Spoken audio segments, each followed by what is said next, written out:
fried chicken mga ka-idol. Fried chicken mga ka-idol ba? Nagpalit ko. Ano? Chicken mga ka-idol oh. So ano natin mga ka-idol baka ipaniod to.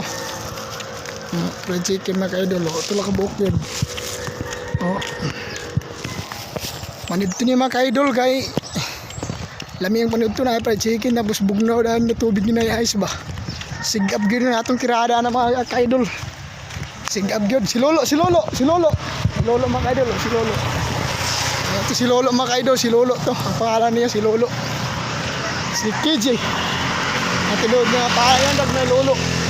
Lolo po lang tawag niya sa ako po mga ka-idol. Fried chicken mga ka-idol. Ito din mga ka-idol sa area mga ka-idol nila. Sa mga silingan kagapon ba. Isang kisi na mga ka-idol. Rada ito mga ka-idol ninyo.